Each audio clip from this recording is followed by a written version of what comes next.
Здравствуйте! Под конец года разработчики решили окончательно добить мое терпение по отношению к игре. В этом видеоролике я хотел бы в первую очередь высказаться касательно всего того негодования, которое накопилось у меня по отношению к игре за последнее время. Основным триггером, пожалуй, является все-таки последнее обновление, которое они выпустили 5 декабря, которое является одним из самых худших и отвратительных за этот год, но при этом немножечко не дотягивает до того самого обновления 12 сентября, тогда когда обновлялся движок игры. Прежде чем я перейду к обсуждению именно корректировок и прочего того дерьма, которое добавили 5 числа, вот буквально таки на днях, давайте все-таки немного о болезненном. Про движок игры. Для тех, кто не шарит за обновление внутриигровых движков, давайте я вам приведу простую аналогию. Такого рода обновления можно сравнить с обновлениями ваших операционных систем. Если брать, к примеру, смартфоны, то там обновление той же iOS либо Android с минимальным количеством изменений, но при этом с расширением функционала, который расширяет возможности разработчика по созданию нового контента на операционной системе. В нашем случае, в нашей игре. К примеру, новые менюшки в ивентовых событиях, там новые способности, новые дебильные аттракционы на говнокартах и т.д. т.п. Возвращаясь к тому злосчастному обновлению 12 сентября, наверняка ни для кого не секрет, что переход этот был сделан крайне плохо. Сам перенос игры на новый движок был неимоверно сырым и недоработанным. И вот и по сей день его продолжает обновлять, улучшать, но, к сожалению, эту ситуацию никак не меняет. И вот всегда, когда дело касается оптимизации, на своих трансляциях я привожу в пример, и здесь приведу, свой смартфон. Дело в том, что на свой прошлый день рождения я решил себя побаловать и купить, в скобочках, игровой смартфон. На самом-то деле он очень даже универсален, просто начинка в виде процессора и охлаждение под этот процессор там довольно-таки серьезная, а именно Snapdragon Gen 1 Plus. Забегая немножечко наперед, ни в коем случае не покупайте этот смартфон, если вы любите на высоких настройках графики играть в плавную игру. Не потому, что этот процессор и схожие с ним какие-то слабые, а попросту потому, что наши разработчики, по всей видимости, забыли о такой линейке флагманских процессоров, иначе я не знаю, как объяснить продолжающиеся всепоглощающие фризы. Если до обновления движка все худо-бедно нормально работало на высоких настройках графики, то есть можно было наслаждаться плавной игрой даже на высоких настройках графики, по сути на самых максимальных настройках, то после обновления движка все, это напрочь слетело. Я даже первые месяцы в комнате банально нормально камерой вращать не мог без фризов, настолько была ужасная оптимизация. Что уж там говорить про высокие настройки, про сомнительных охотников по типу фотографа, наяда и т.д. т.п., которые все еще не оптимизированы, от которых все еще очень много фризов тупо из-за того, что они используют какие-то уникальные аксессуары, либо просто через обилку вызывают у тебя на ровном месте фризы. И вот только 5 декабря я наконец-то почувствовал хоть какое-то улучшение оптимизации у себя на смартфоне. Но с небольшой ремарочкой. Дело в том, что на момент записи этого видеоролика, а именно 4-е сутки подряд, я не могу зайти в игру со своего мобильного интернета на смартфоне. Да, по сути, я теперь играть на смартфоне не могу, где я захочу и где мне будет удобней. Это просто какое крутое обновление. Это один из самых жирнейших триггеров для меня записать это видео. Ходят слухи, что это якобы разработчики пытаются что-то сделать с серверами, а-ля что-то переделать. Дело в том, что я не против, делайте на здоровье, улучшайте там, переделывайте так, как вам будет удобнее, дорогие мои любимые разработчики. Но можно, пожалуйста, все-таки хотя бы взамен что-нибудь дать. А взамен, знаете что? Ничего, потому что никакого улучшения пинга на моем втором интернете от провайдера я не получил. Все абсолютно так же, как и было раньше. Разве что если у вас подключение, не дай бог, нестабильное, то все, у вас эмулятор начинает тоже подвисать абсолютно так же, как и смартфон. Но это не из-за того, что у вас какой-то слабый компьютер, а потому что эмулятор напрямую зависит от того, какой у вас интернет, вернее, какого качества у вас подключение. Заканчивая блок о наболевшем, я, конечно же, никак не мог не затронуть добавление в ранговый режим карты Darkwoods. Боже, какая же это дресня! А именно добавлять карту, никак ее вообще не переделавшей с момента появления ее в игре. Вообще никак. Но справедливости ради, они все-таки улучшили на ней оптимизацию, не прошло и года. Если она раньше безбожно лагала, то сейчас она хотя бы не лагает даже на эмуляторе, и на ней более-менее приятно можно играть. Я бы, наверное, вообще ёкнулся, если бы эту карту, не дай бог, добавили без какой-либо оптимизации. Ведь дело в том, что я как раз играю больше всего в ранговый режим, где для более эффективного покорения высоких рангов мне приходится играть со смартфона. Если что, я уже около года играю со смартфона, и это дает свои определенные плоды. Вот, к примеру, вам последние 2 сезона. Если вкратце ответить на возможно возникший в вашей голове вопрос, почему именно со смартфоном, да потому что там игроки лучше. Но все-таки давайте вернемся к карте. Лично мое мнение, карта Darkwoods дерьмо. Почему? Да потому что эта карта бьет все немыслимые рекорды по количеству тупоголовых аттракционов, которые расположены на ней, в придачу с абьюзными конструкциями. И это я говорю в пользу выживших. Но даже так, на ней довольно-таки много дебильных мест, где если вам не посчастливилось начать кайтить, вы скорее всего упадете быстрее. Будь это тонкие дырявые стеночки, через которые вас будет легче разглядеть и словить высоким охотником, будь это низкие наоборот конструкции, где легче вас будет пробить хуком, либо еще чем-нибудь достать из других каких-то способностей у охотника. И если совсем перейти в субъективщину, а именно вкусовщину, то как по мне, мало того, что эта карта сделана бездарно, так она еще и безвкусно выглядит. Особенно в сравнении с теми картами, которые давно есть в игре, но встретить их можно только лишь в кастоме. Это Golden Cave, Хэллоуинская Red Church и многие другие удаленные карты частично из игры. Цветовая палитра у карты это словно какое-то тусклое очко.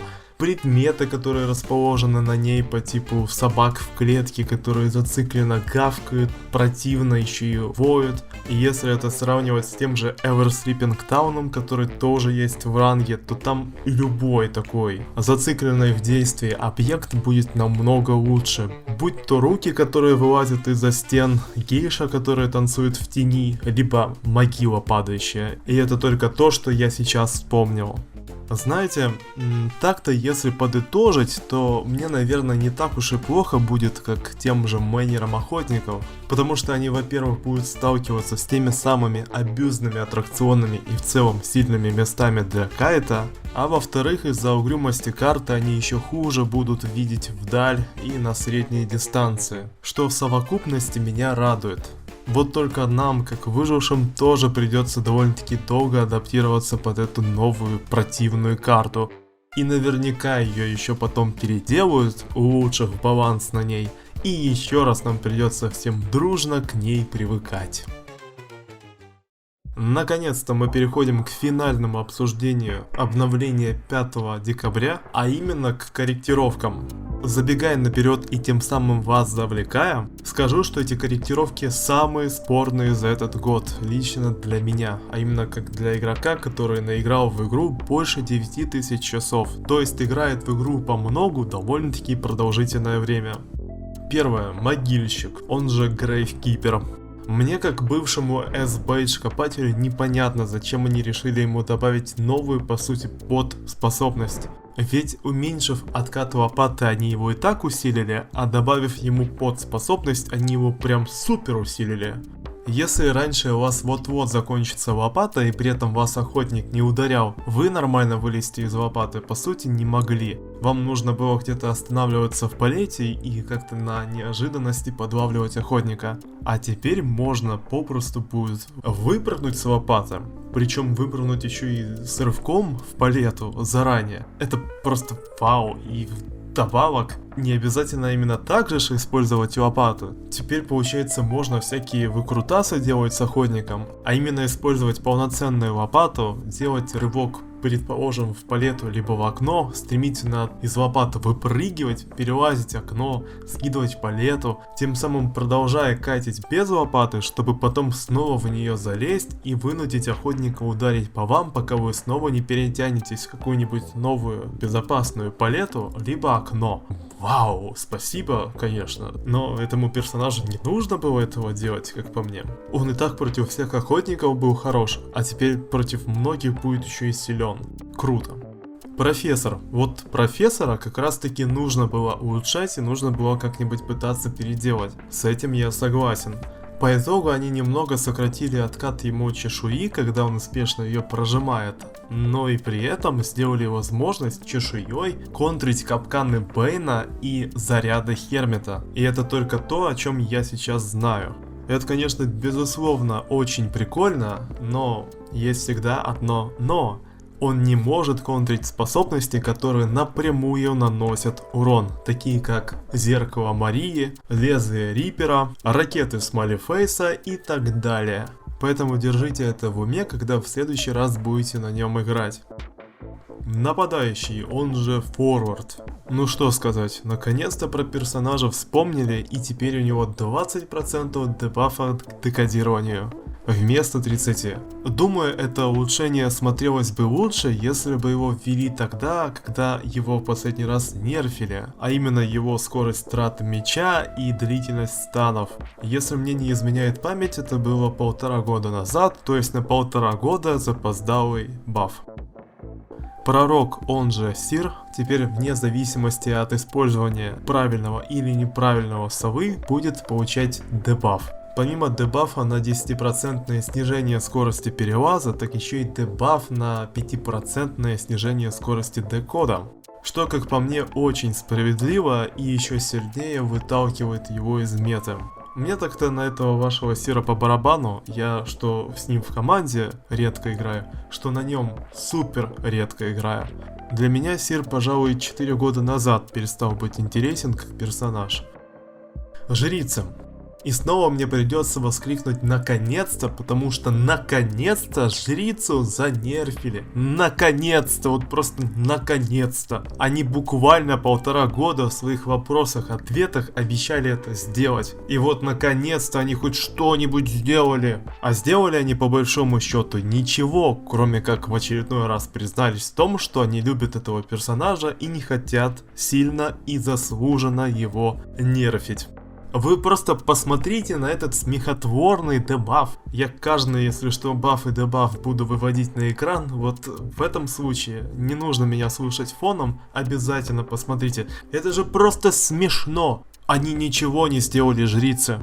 И сейчас вы такие, окей, а что тогда должны были сделать? А вот, к примеру, то, что я говорю последние 2 года на своих трансляциях, а именно забрать у нее возможность сделать цепочки из порталов, чтобы одновременно всего лишь один выставленный портал у нее был активирован, без какой-либо вообще возможности иметь второй обычный портал выставленным. Исключением, конечно же, будет являться длинный ее портал.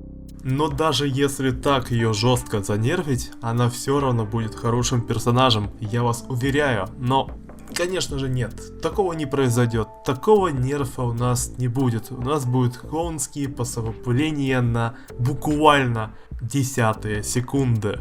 А знаете, я пару часов назад отыграл преинтереснейший матч на жрице, который подтверждает все ранее мною сказанное касательно нее. Конечно же, грех вам будет не показать этот матч в виде отдельного какого-нибудь шортса, либо видеоролика даже. Поэтому, кому интересно, переходим по QR-коду, либо по ссылочкам из описания в мой телеграм-канал, где я вас обязательно оповещу о публикации этого матча. И последняя корректировка, которая была у выживших, это корректировка журналистки. Она также, как по мне, справедливая, ведь не знаю как там у вас, но у меня на высоких рангах довольно-таки много теперь попадается охотников, которые знают тайминг, когда можно пробить журналистку в момент перехода ее в палету, тогда когда иллюзия вот-вот уронит палету. Да, для тех, кто не знал, если правильно словить тайминг, то буквально через иллюзию можно хитбоксом задеть журналистку. И по идее теперь они этого сделать не смогут, потому что журналистки добавили возможность управлять иллюзией, либо иллюзия сама будет понимать. Если честно, я за нее пока не играл, пока не знаю, как она на самом деле работает. Так вот, ей дали возможность теперь от этого предохраняться и спокойно уклоняться. Итак, корректировки охотников.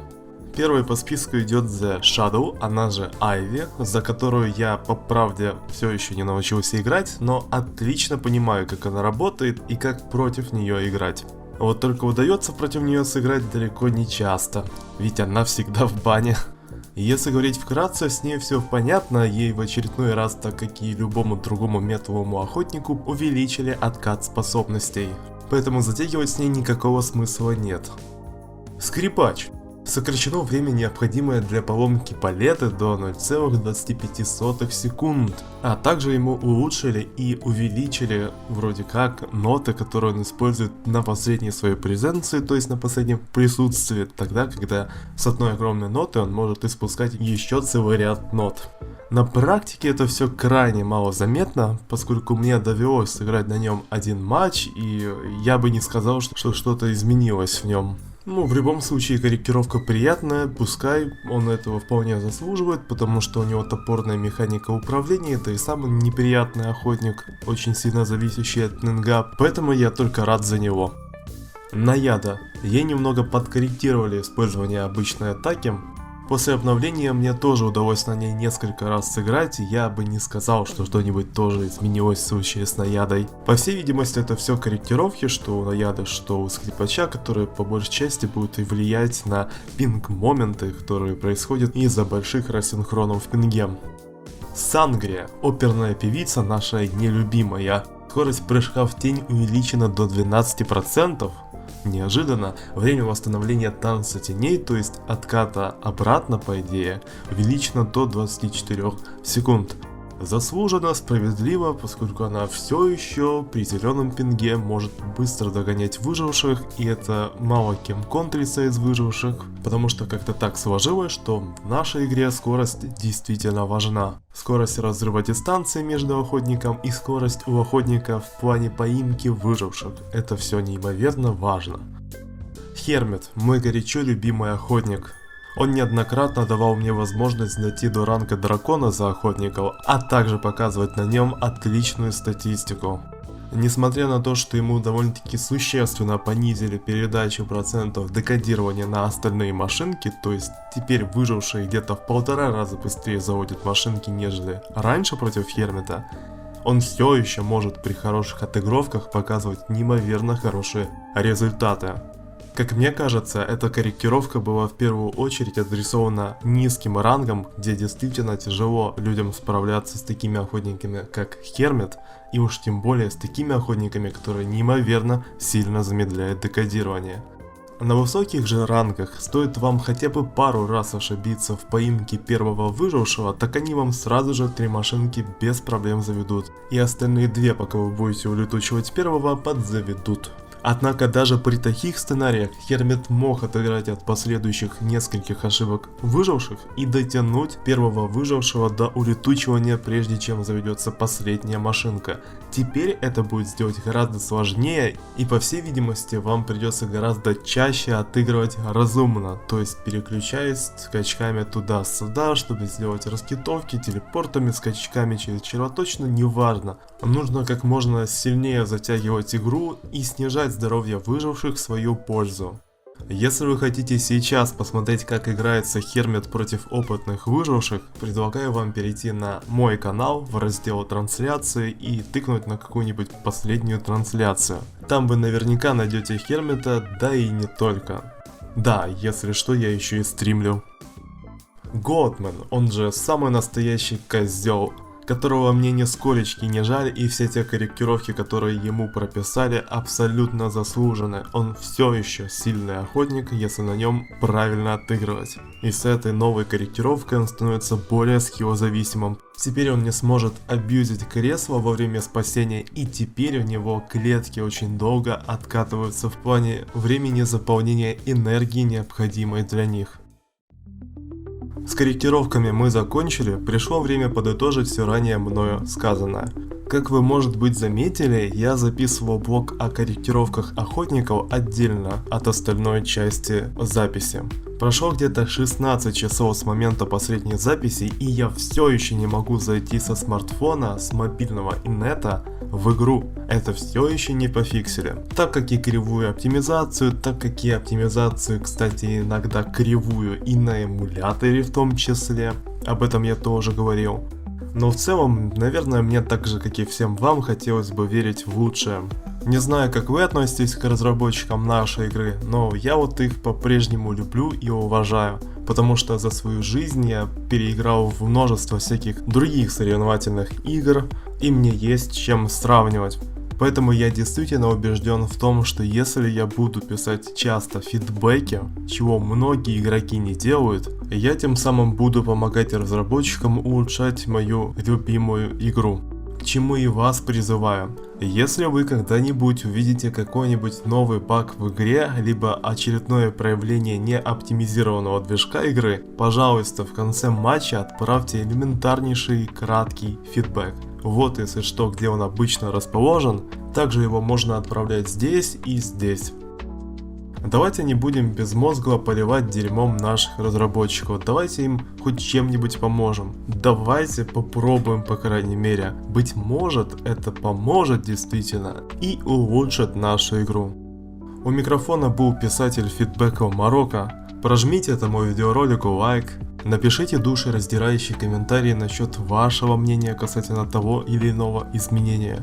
Всего вам хорошего и до скорых встреч!